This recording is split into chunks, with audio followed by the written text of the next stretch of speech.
Urukundo ni ikintu buri wese afata ukwe, bikaba ari ibyiyumvo abantu babiri bagirana bakemeza gufata umwanzuro ku buzima bwabo. Usanga nubwo abantu benshi tugira urukundo, ibyo dukunda mu rukundo atari bimwe ndetse n'ibyo dukenera bikaba bitandukanye. Niyo mpamvu uzasanga hari abakunda urukundo rurimo kuryoshya, gusohokanwa ahantu harenze ndetse n'impano z'agaciro. Ariko ugasanga hari n'abandi bikundira urukundo ruciye bugufi rusa nkaho nta kiguzi rusaba, ari uguhamagarwa ndetse no kubwirwa amagambo meza anezeza imitima yabo. Urukundo ruvugwaho ibintu bitandukanye bitewe n'abantu ndetse n'uko barufata. Ariko igihari cyo ni uko urukundo rwahozeho kandi nta naho ruzajya. Bikunda kugaragara ko hari abantu bifuza gukundwa nk'uko bagenzi babo bakunzwe, ariko ugasanga impamvu ni uko bakundanye n'uwo badahuje. Kuri iyi nshuro nje kubabwira ibintu bitanu ushobora gukora urukundo rwawe rugakomera ndetse n'umukunzi wawe akazabaho akaramata. Ibi bintu nubikora kandi ukabyubahiriza, uzasanga urukundo rwawe rubaye icyitegererezo ndetse buri wese yifuza gukundana nk'uko ukunda. Ni ibintu by'ingenzi kandi bifasha umunsi ku munsi, birinda agatanya ahubwo bikongera umubano. Jya gutegura iki kiganiro wanjye no kukikugezaho, ni Mirage Official kuri Mirage TV Show.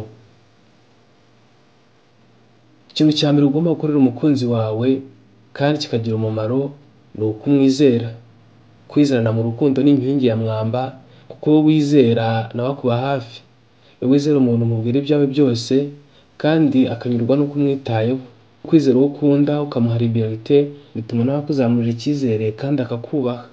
Kwizerana mu rukundo bizamura akanyamuneza ndetse n'umutima menshi, kubera ko aba yumva yuko uhari ku bwe kandi nawe ahari ku bwawe.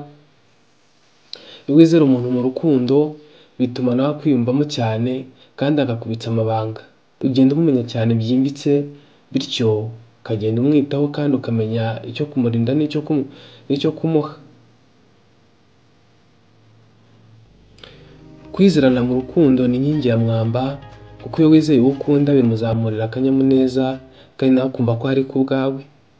Iyo ukunda umwizera bizamura umubano hagati yawe nawe, bikamurinda kuguca inyuma. Kwizerana mu rukundo bituma mubitsanya amabanga, mukaganira bigiye bitandukanye ndetse ugasanga rimwe na rimwe ugiye umwigiramo bihagije. Iyo wizeye uwo ukunda bimwongerera akanyamuneza kandi akumva ko akwisanzuyeho, bityo nawe akumva ko ataguca inyuma cyangwa kubabaza. Kwizerana mu rukundo bizamura umubano umunsi ku munsi kandi ugasanga uwo ukunda kuva umwizera nawe ahora ahari ku bwawe. Kandi ugasanga uwo ukunda mu gihe umwizera nawe aharanira kutazitakariza icyo cyizere umugirira, agahora yirinda ku bwawe. Icyizere ni inkingi ya mwamba kandi ukunda uzamwizere umurinde ikibi kuko nawe azaba akwitayeho. Ikintu cya kabiri ugomba gukora mu rukundo ni ukuvugana bihagije ndetse no kumvikana ku byo muvuganaho. Ubushakashatsi bugaragaza yuko iyo wizera uwo ukunda, ikikurikiyeho ari ugomba kumuvugisha kenshi, ukamubwira amagambo meza y'urukundo kandi ukamuvugisha nta buryarya burimo. Communication ni ingenzi kuko iyo uvugisha umuntu kenshi umenya ibyo akora, ibyo arimo ndetse na situation arimo. Kumenya rero byiyumviramo muri ako kanya bituma umenya uburyo bwo kumuganiriza ndetse ukamenya n'icyo wamufasha kugira ngo abashe kumererwa neza. Niyo mpamvu guhana icyizere ku bakundana biba bidahagije, ahubwo hakurikiyeho no kuvugana kenshi, ukamenya uburyo umukunzi wawe ameze, ko yaramutse, uko yiriwe ndetse akumva yuko umwitayeho. Uko umuvugisha kenshi bituma nawe agutekerezaho cyane, akatangira kwibaza ubundi uyu muntu kubera iki aza mu buzima bwanjye umunsi ku munsi, kuki aharanira kumenya ngo nakoze iki, narize iki, ndi mu biki. Bityo uko akugiraho attention bikamuzamurira amarangamutima n'ibyumviro byo kukuzirikana. Ugasanga nawe hari ntatuje cyangwa mu kimwe butamuvugishije nawe agakenera kumenya impamvu utabikoze. Niyo mpamvu kuvugana no kumvikana ku bintu bimwe na bimwe mu rukundo ari ingenzi. Ntabwo kuvugana nyine biba bihagije, bisaba ngo niba n'ikintu mutari kumvikanaho mu gisasire kandi mu kinonosore, mu gicoce, mu byo bajya bakunda kuvuga ngo ni ugucoca amasinde. Niyo mpamvu kuvugana kenshi n'ukunda ari ingenzi, kuko bimuzamurira ibyumviro byo kugutekerezaho cyane ndetse akakwishimira. Rimwe na rimwe butamuvugisha akishwa n'irungu agakenera kumenya uko umerewe. Niyo mpamvu iyo ukunda umuntu ukwiye kumwitaho ukamuvugisha, kandi muri uko kumuvugisha umuvugisha mu buryo butuje, nta nduru nta n'intonganya. Niyo mpamvu ari ikintu cya kabiri cy'ingenzi ugomba kwitaho mu rukundo kugira ngo wibubakire ahazaza heza. Ikintu cya gatatu ugomba kwitaho mu rukundo ni ukumuha igihe gihagije. Burya umukunzi wese ava akagera yishimira ko ari kumwe nawe kandi akishimira ko umuha igihe gihagije cyo kuganira nawe. Abantu benshi usanga basenya umubano wabo biturutse ko batabonana, ariko umuntu ukunda biba bikwiye ko ugomba kumushakira umwanya ukajya ahantu hatuje kandi mwumva mwisanzuye muganira birambuye. Kandi muri uko kumuha umwanya uba ugomba kumenya neza niba ibintu uri kumuganiriza bikunda. Ugomba kumwitegereza cyane ukamenya uburyo yitwara n'uburyo amarangamutima ari kumujyana, ukamenya niba yababaye cyangwa yishimye, bityo utazajya ukomeza kumuganirira ibintu bibi kandi ubona atari kubikunda bikabasenyera umubano.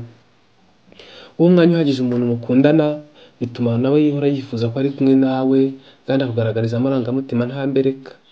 Niyo mpamvu uba ugomba kwita kuri iki kintu, uwo ukunda ukamuha umwanya uhagije wo kuba kumwe nawe kandi rimwe na rimwe ukamujyana ahantu hatuje kugira ngo hatagira ibintu bavangira, kugira ngo abashe kuexpressinga feelings ziwe, kandi nimba mutima agize azi kugaragariza nawe nta buryarya cyangwa nta n'icyo yikanga.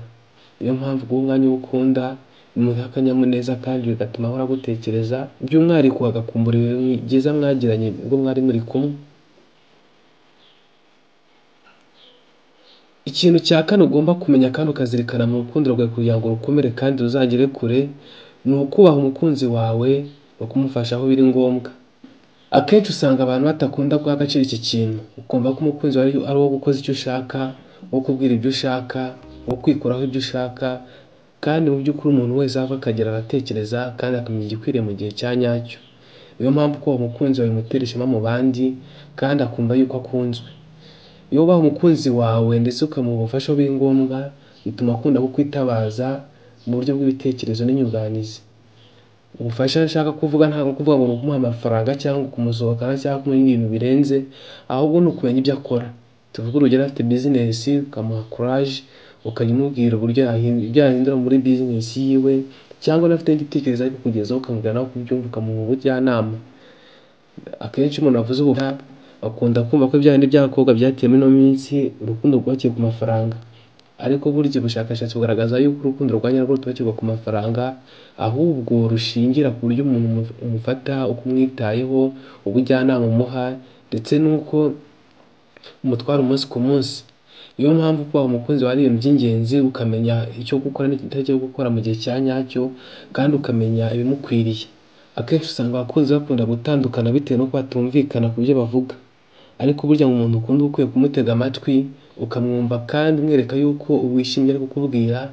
Niyo utakishimye ari kukubwira nyuma bitewe n'uko bitari byiza ukamugira inama utuje, ariko ntabwo ari byiza ko umukunzi agitangira kuvuga ukamucecekesha. Ubwubahane rero no kumenya n'uburyo umutwara bimuzamurira tension ndetse amarangamutima yiwe akaguhundagazaho, bituma agutekereza kandi akakubaha nawe kubera ko yumva ko agaciro umuha nawe atakaguteje. Kandi no mu gihe ugiye kumufasha banza umenye neza icyo akeneye mu gihe cya nyacyo, bana kubikora nk'utagaguza.